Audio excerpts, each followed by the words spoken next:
Kagigising ko nga lang, mag-aalauna na ata ng mga oras na 'to. Mag-isa lang kasi ako ngayon dito sa bahay. Umalis nga kasi sila mother, tapos si Misha naman nasa school pa. At sobrang init nga sa labas namin. Pagtingin ko nga dito sa lamesa, meron palaman tsaka tinapay. Syempre, ang paborito naming palaman, liver spread. Hindi talaga ito mawawala sa amin, mga Marikoy. OG ba, mag-aalauna na. Maya-maya nga rin at parating na si Misha. Sila mother, hindi ko alam kung ano oras pa sila makakarating. Wala kasi akong contact sa kanila. Tignan nyo naman, napakainit sa labas. Diyan ba sa inyo mainit din ngayon? Hindi na nga ako nagluto kasi ako lang naman mag-isa dito. Mag-order na nga lang ako ng pagkain para sa amin dalawa ni Misha. At habang inaantay ko yung order kong pagkain, inuna ko munang pakainin tong mga bebe ko. Tignan nyo naman si Shaggy Boy Boy, stack up na naman, ayaw na naman kumain. Si Mia naman, busy-busy manghunting ng langaw. Diyos ko po. At dumating na nga itong in-order kong pagkain, kaya kakain na muna ako. Pero syempre, bago ang lahat, i-check ko muna kung tama itong order ko. Baka mamaya kulang yung na-i-deliver sa akin. Sakto naman siya, 3 kanin, tigs at kalahati kami ni Misha. Tapos 2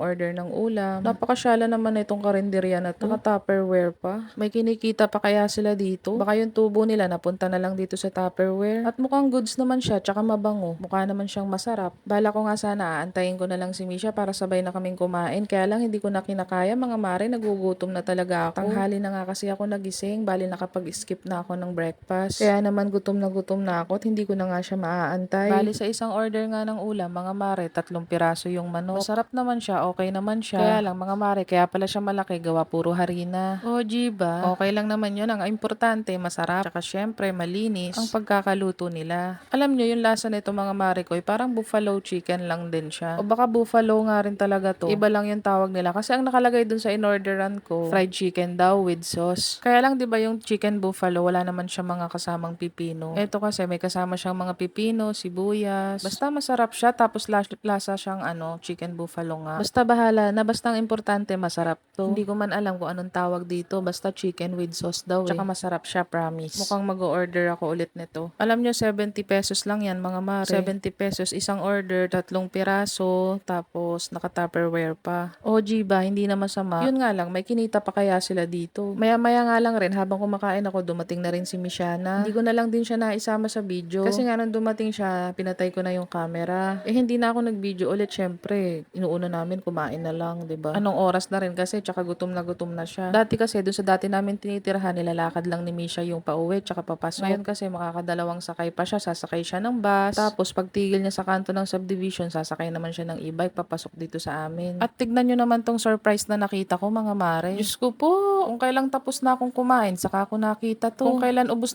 na yung pagkain ko, simot na simot na. Maiinis ka na lang talaga sa tuwa, hindi na pala ako ulit mag-order. Hay, masama pa na, bati eh. Ako lang ba, sinasama pa yung kape hanggang banyo. Ang sarap kayang jumebs habang nagkakape. At pagbaba ko nga, mga mare ko, dumating na rin sila Mother Earth. Eto nga't nanonood kami ng Annalyn. Annalyn nga ang tawag namin dito, hindi abot kamay na pangarap. Ang haba-haba naman kasi ng pamagat. At ayan nga, habang nanonood kami, papansin naman tong 2 bebe ko. Walang ginawa kundi magharutan. Si Shaggy naman, may paghiga-higa pa, akala mo naman talaga. At netong mga bandang pahapon na, mga mare, medyo kumulimlim na, kaya naman medyo humangin-hangin, lumamig-lamig ang hangin. Kaya nga dito muna ako pumesto sa may tapat ng pintuan namin. Dito na lang muna ako tumambay na makalanghap naman ng sariwa at malamig na hangin. At kanina nga, sobrang init. O baka hindi ka pa nakapollow sa akin, baka naman pwedeng i-follow mo na rin ako. Bekene men! O siya, hanggang dito na lang muna mga mare ko. Ayun lang.